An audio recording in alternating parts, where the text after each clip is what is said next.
A gente sabe que as palavras têm um poder enorme, né? Elas podem construir coisas incríveis, unir pessoas, mas também podem fazer um estrago danado, dividindo e até destruindo. As palavras moldam o que a gente pensa, o que a sociedade aceita como normal e o que considera perigoso. Hoje, a gente vai mergulhar em como esse poder funciona, principalmente quando o medo entra na jogada. E essa é talvez a pergunta de US$ 1 milhão e que nunca sai de moda. Onde é que a gente traça a linha? Onde é que um debate político, que é super normal e saudável, vira uma campanha para manipular? É uma questão bem complicada e que todo mundo que preza pela liberdade de expressão precisa pensar a respeito. Para a gente entender essa dinâmica na prática, vamos voltar no tempo e olhar para um caso que virou livro de história, a Era do Macartismo lá nos Estados Unidos. Foi um momento bem extremo, mas que serve como um laboratório perfeito para a gente conseguir dissecar como a retórica do medo é construída peça por peça. Então, vamos lá. Para entender a sanção do McCarthy, a gente precisa primeiro entender o clima daquela época. Pensa só, a Segunda Guerra tinha acabado, mas a paz não veio. O que veio foi a Guerra Fria.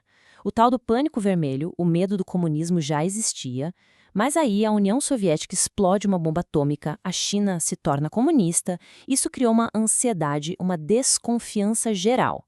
Era o campo perfeito para alguém como McCarthy plantar as suas ideias.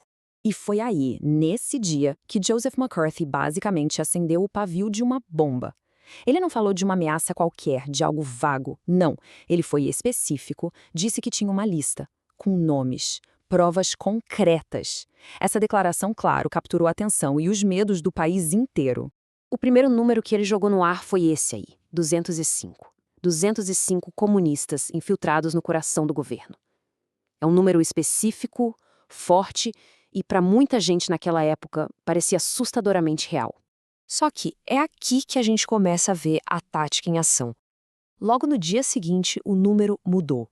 E não mudou pouco. Caiu para 57 membros com carteirinha. Aquela precisão toda do dia anterior já começou a evaporar e a confusão só estava começando. E não para por aí. 10 dias depois, o número muda de novo. 81. A inconsistência era óbvia, mas, e esse é o ponto, essa era a chave da estratégia. Num ambiente de pânico, os detalhes, os números exatos, eles importam menos do que a sensação constante de perigo que ele estava criando. E aqui está o pulo do gato dele. O McCarthy criou uma lógica de ou tá comigo ou tá contra mim. Uma armadilha. Não existia meio termo, não existia debate, nem espaço para discordar. Ou a pessoa estava do lado dele, defendendo o patriotismo e a segurança, ou estava automaticamente contra ele, e aí era taxada de traidora, subversiva ou pior, comunista. Simples assim. Beleza. Agora que a gente viu a história, vamos dar uma de detetive e desmontar essa estratégia. Para entender como essa lógica de divisão funciona, a gente precisa de um manual, uma caixa de ferramentas para identificar os truques de raciocínio por trás do discurso. O nome disso? Falácias lógicas. A primeira, e a mais clara no caso do McCarthy, é a falsa dicotomia. É exatamente aquela lógica do nós contra eles. Essa falácia te apresenta o mundo como se só existissem duas opções. Preto no branco, quando a realidade, a gente sabe, é cheia de tons de cinza, cheia de outras possibilidades. Olha só esse exemplo clássico. Ao colocar só essas duas opções na mesa, a pessoa te força a escolher um extremo. E todo o resto? Diplomacia, negociação, sanções, tudo isso simplesmente some da conversa. É uma forma de simplificar demais um problema para te empurrar para uma conclusão específica. A segunda ferramenta nesse manual é uma que a gente vê o tempo todo por aí. O ataque ad hominem, que em latim quer dizer contra a pessoa. A ideia é simples. Se não dá para atacar o argumento, o que se faz? Ataca-se a pessoa. O objetivo é minar a credibilidade de quem está falando para que a mensagem, por melhor que seja totalmente ignorada. Quer ver como funciona? Tá aqui. O que a vida empresarial da senadora tem a ver com as propostas dela? Em termos lógicos, nada. Mas um ataque desses planta a sementinha da dúvida. Será que ela é competente mesmo? E pronto, o debate de verdade já foi desviado. E a terceira tática é o famoso argumento do espantalho. É quase uma arte, no mau sentido, claro.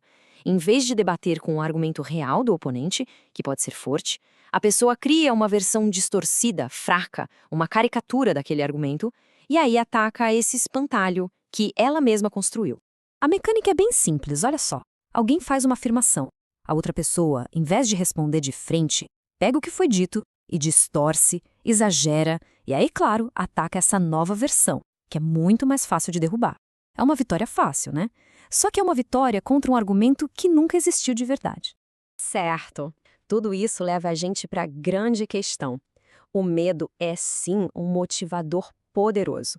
Um alerta sobre um perigo real pode fazer a gente agir para se proteger. Mas o medo também pode ser a ferramenta de manipulação mais eficiente que existe. E essa talvez seja a grande lição. A linha entre motivar e manipular é muito, muito tênue. Diferenciar uma liderança que quer genuinamente proteger de uma que só quer controlar é um desafio enorme. Muitas vezes o discurso é até parecido. A grande diferença está na intenção e principalmente no compromisso com os fatos e com a lógica. Então a pergunta final e a mais importante fica no ar. Agora que a gente conhece essas táticas, esse manual, como é que a gente faz para perceber a diferença no nosso dia a dia?